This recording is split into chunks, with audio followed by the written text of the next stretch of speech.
สบายดีมื้อนี้จะขออนุญาตมานำเสนอเนาะจุดดีจุดเด่นของโครงการใหม่เฮาเด้อพี่น้องเด้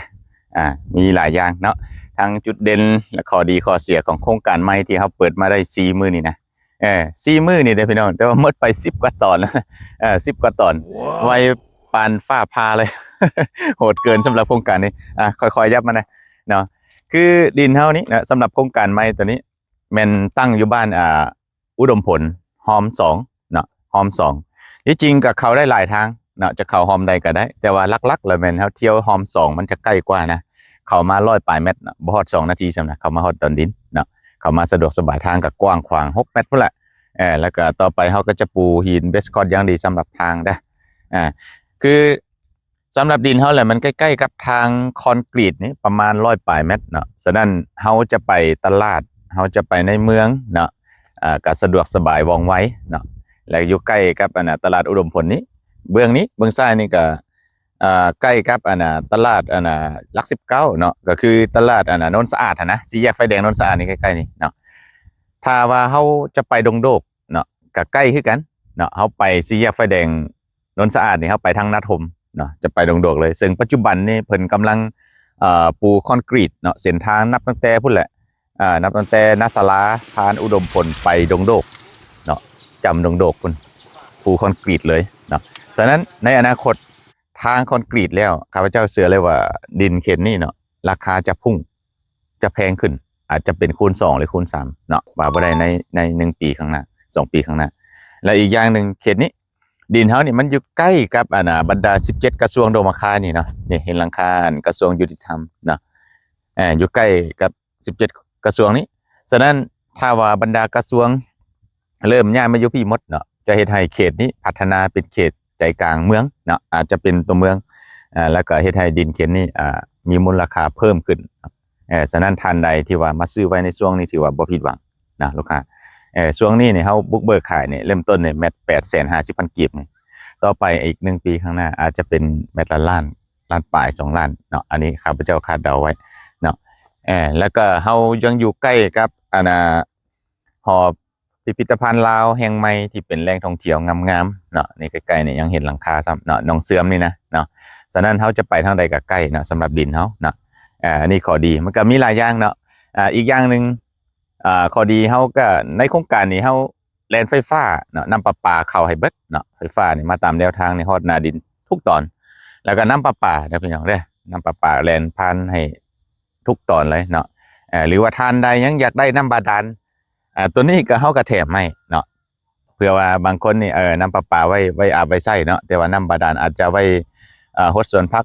รดหัวสวนนะเนาะเฮ็ดสวนบางคนมักเฮ็ดแบบบ้านสวนเนาะเฮาก็แถมให้เนาะมาอุรมกันได้เพราะว่าของแถมเฮาก็มีหลากหลายรายการเด้เพราะว่าจะเป็นเจ้าน้ำบาดาลเนาะหรือว่าจะเอารักเสาหัวนะบางคนก็อยู่ต่างแขวงต่างเมือง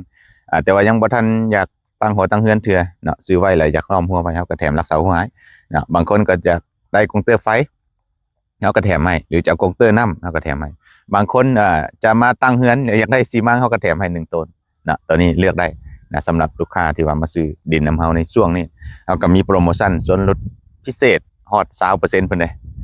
หลายเติบเนาะ 20% อันนี้เด้จุดเด่นแล้วก็มีหลายจุดดีหลายเนาะถามว่าข้อเสียมีบ่สำหรับโครงการเฮาก็มีเนาะข้อเสียคือว่ามันเป็นดินตอนน้อยพี่น้องเนาะมันบ่ฮอด2เฮกตาร์นี่มีแต่เฮกตาร์เดียวฉะนั้นเนี่ยก็คือเห็นอยู่ในปรังนั่นแหละมีแต่20กว่าตอนเนาะ20กว่าตอนฉะนั้นบางคนอาจจะยังบ่ทันได้เห็นคลิปเนาะอาจจะบ่ทันได้เห็นโพสต์ขายโพสต์แนะนำดินโครงการของเฮาแต่ว่าสัวว่าเห็นเนาะอาจจะหมดก่อนอันนี้คือข้อเสียเพราะว่ามีน้อยเนาะปัจจุบันนี่ซอกดินที่จะมาแบ่งขายแบบนี้มันบ่ได้ง่ายลูกค้ามันหายากเนาะดินก็มีโพสต์ขายหลายอยู่แต่ว่ามันบ่ถูกใจเฮาคือมันบ่เป็นทำเลที่เฮาอยากให้ได้นะเนาะหรือเป็นทำเลที่ว่ายังบ่เหมาะสมสำหรับที่จะจัดสรรอาจจะลึกเกินไปจะอยู่ไกลตัวเมืองเกินไปหรือว่าน้ำไฟเข้าหา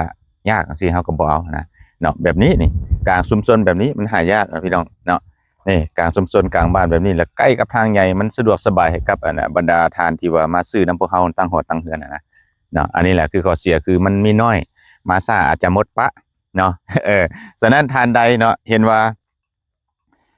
คลิปนี้มีประโยชน์เนาะเป็น เป็นทำเลที่ว่างามหรือว่าฮู้จักเขตนี้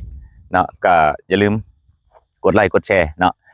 ให้ข้าพเจ้าแน่เนาะขอบใจล่วงหน้าแล้วก็เอ่อท่านใดที่ว่ามีหมู่เพื่อนเนาะอยากได้ดิน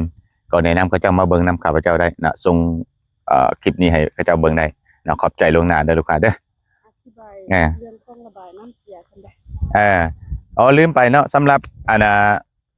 โครงการเฮาละแม่นเฮาจะมีคลองระบายน้ำเนาะให้กับลูกค้าเพิ่นสบายใจได้เลยเนาะนี่คือเส้นทางตัวนี้นะเฮาตัดไปนี่ตัดเส้นทางอ้อมรอบตัวนี้เป็นรูปตัว U เนาะแล้วก็จัดสรรเป็นล็อกระหว่าง